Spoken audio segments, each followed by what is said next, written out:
섭에 눕고 쓸개를 맛보다. 오왕 함려는 월왕 구천과 취리에서 싸워 패하였다. 그 전투에서 함려는 적이 쏜 화살에 손가락을 다쳤는데 간신히 몸을 빼어 형이라는 곳에 이르렀을 때 상처가 악화되어 죽고 말았다. 죽음에 임하여 함려는 태자 부차에게 반드시 월나라에 복수할 것을 유언하였다. 함려를 이어 왕이 된 부차는 아버지의 유언을 잊지 않기 위해 서피에서 잠을 잤다.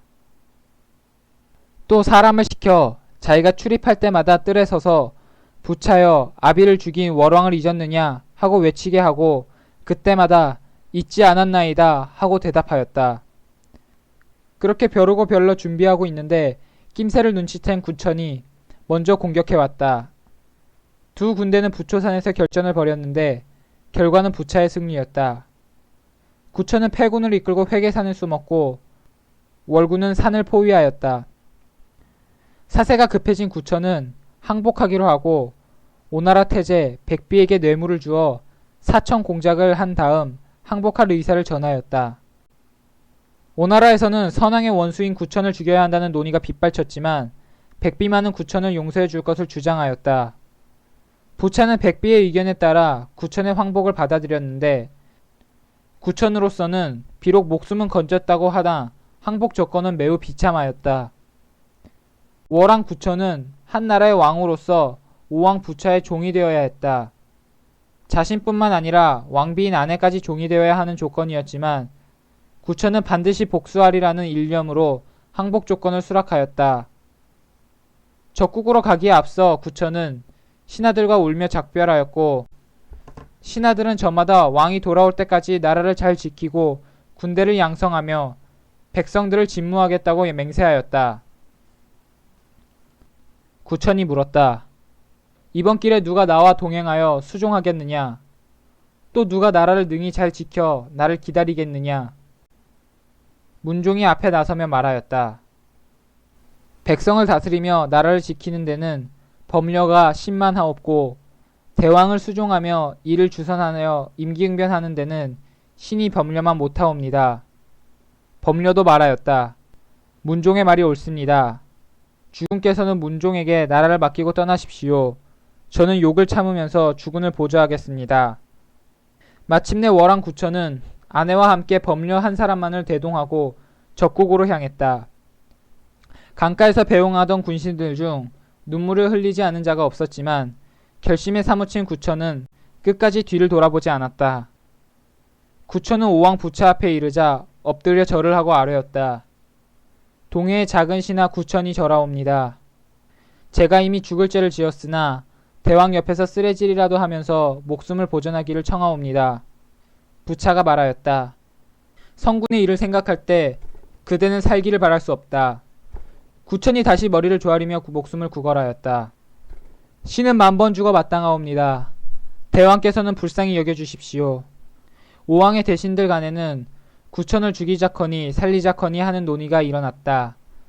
이를 예상하고 구천은 떠나기에 앞서 월나라 미인 320명을 뽑아 300명은 오나라 왕실에 20명은 백비에게 헌납한 바 있었다. 백비는 뇌물을 받은지라 구천은 살려야 한다는 주장을 하였고 그의 말이 받아들여져 구천은 겨우 목숨을 부지할 수 있었다. 오왕은 구천에게 말을 돌보는 직책을 주어 선왕인 함려의 무덤가에 있는 석실에서 살게 하였다. 구천은 하루아침에 종의 신분으로 전락하여 의관을 차리지 못하고 봉두난발로 지내야 했다. 먹고 입는 것 또한 최악의 상황이었는데 그때마다 백비가 가끔 음식을 챙겨주었기 때문에 그렁저렁 지탱해 가고 있었다. 구천은 석실에서 2달을 머물렀는데 오왕이 그곳을 방문하면 잠시도 곁을 떠나지 않고 수종하였다. 또 오왕이 행차를 할 때면 아내와 함께 맨 앞에서 걸어갔고 그때의 태도 또한 지극히 유순하고 공손하였다. 오나라 백성들은 구천을 손가락질하면서 저자가 월왕이래. 부끄러움도 모르고 종이 되어서 목숨까지 구걸하는군 하고 수군거렸다. 구천은 가슴속에 원한이 사무쳤지만 겉으로는 조금도 내색하지 않았다. 오왕은 구천을 살려주기는 했지만 그의 속내가 궁금하였다. 그래서 몰래 사람을 보내어 구천의 평소의 행실을 살펴보기로 하였는데 구천의 행실에는 흠을 잡을 구석이 없다는 것이었다.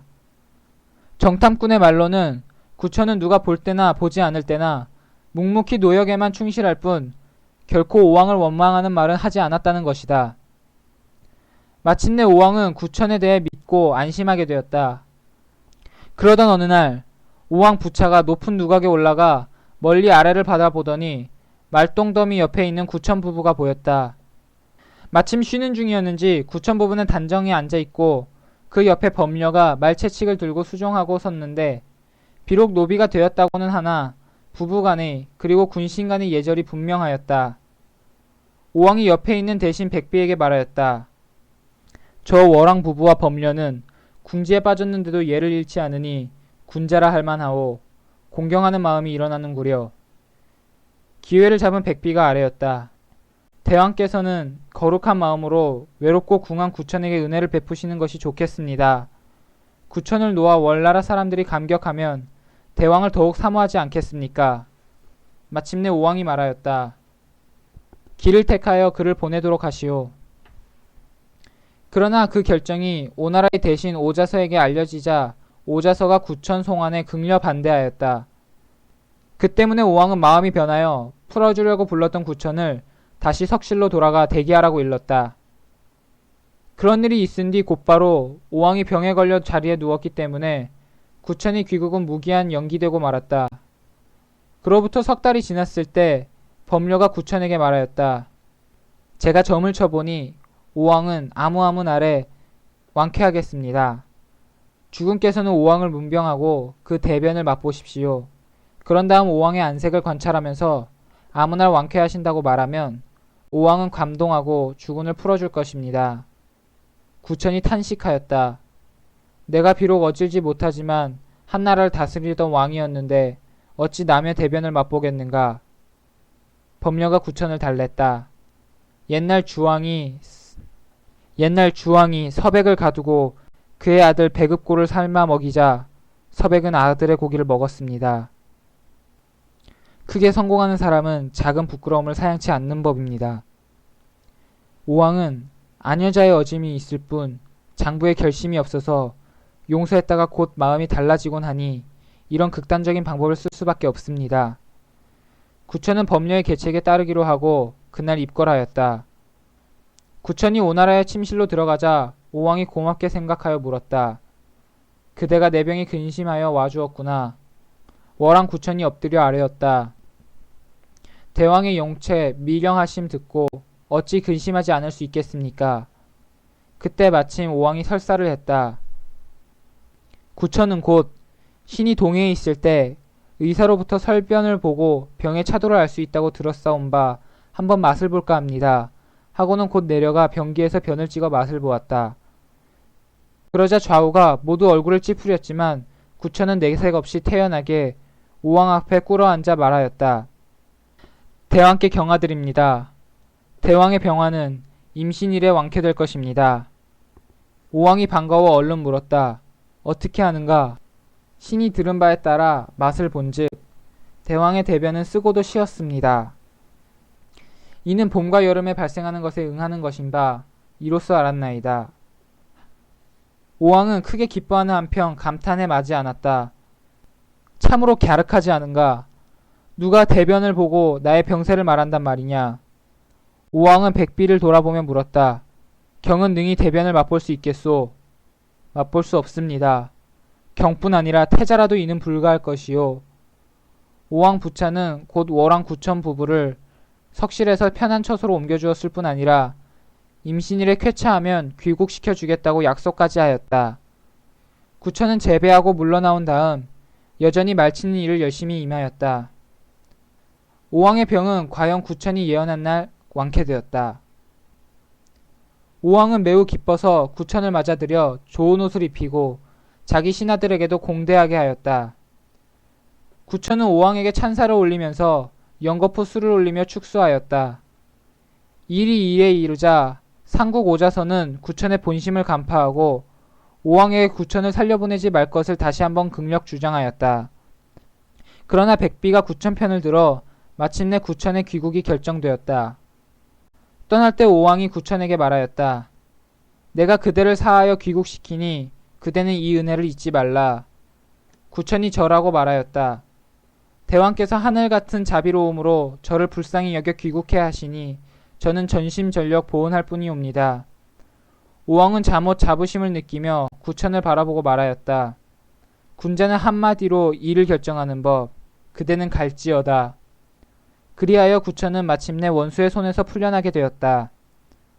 그러나 주도 면밀한 그의 본심을 감추고 떠나기를 아쉬워하는 듯한 태도를 보였다.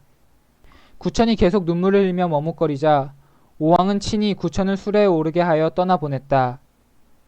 구천이 아내와 법녀를 데리고 3년 만에 고국으로 돌아오자 문종이 고관들과 백성들을 거느리고 강가에 나와 영접하였다. 그들은 천지를 진동시키는 환호를 질렀고 구천 또한 감동하여 눈물을 흘려 맞이 않았다. 월왕으로 지위를 회복한 구천은 돌아오자마자 성을 쌓기 시작했는데 서쪽만은 쌓지 말라고 말하였다. 내가 이미 오나라의 신하가 되기로 약속하였으므로 감히 곡물 바칠 쪽에 성을 쌓을 수는 없다. 그러나 그의 본심은 그쪽으로 오나라를 공격하려는 것이었다. 월왕 구천은 문종에게 내치를 맡기고 법녀에게 군대를 기르게 하였다.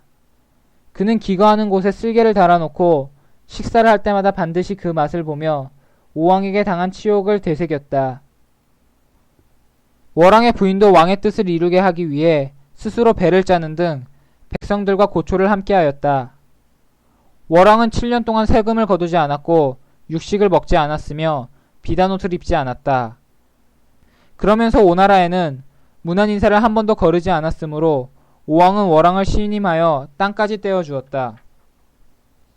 월왕 구천은 본심을 더욱 위장하여 갈포 10만 필, 여우가죽 5쌍, 진나라에서 난 대나무 등을 오나라에 상납하였는데 구천의 본심을 눈치채지 못한 오왕은 기뻐하여 마지 않았다.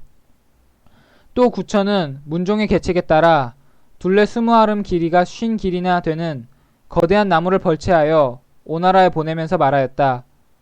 이 나무는 제가 궁전에 짓는 데 쓰려 하였으나 제목이 너무 커서 쓸 수 없습니다.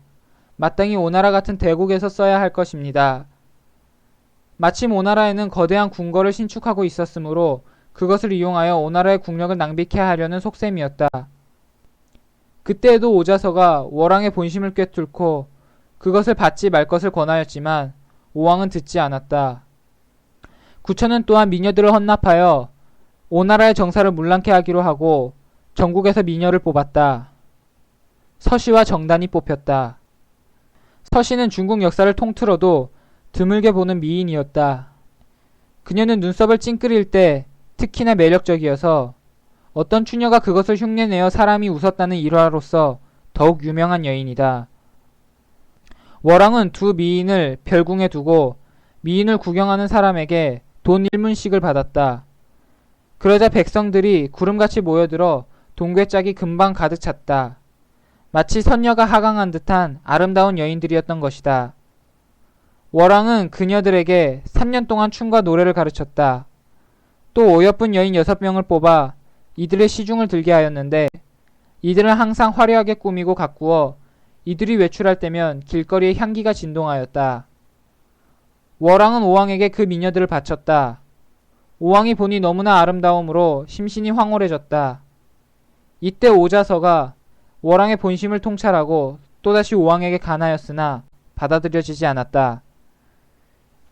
그 밖에도 월왕은 오왕이 진나라를 칠 때 군대를 보내어 돕는 등 할 수 있는 모든 방법을 다하여 오왕의 신임을 얻었다.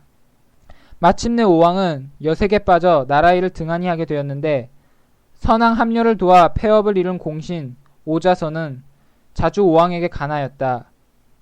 월나라는 지금 군대를 조련하며 오나라를 칠 준비를 하고 있사오니 이를테면 오나라에게 월나라는 뱃속의 병이고 제나라는 피부병이옵니다. 그러나 오왕은 백비의 말을 듣고 오자서에게 칼을 내려 자살케 하였다. 칼을 받은 오자서는 뜰에 내려 탄식하였다.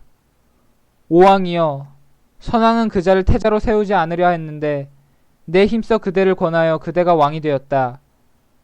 나는 선왕을 도와 초나라를 파하고 월나라를 쳐서 위험을 천하에 더한 공이 있다. 그런데도 그대가 나에게 중음을 내리지만 내일날에 월나라가 오나라를 쳐들어올 것이다. 오자서는 아내에게 말하였다. 내 무덤가에 자나무를 심었다가 나무가 자라면 그것으로 오왕의 관을 만드시오.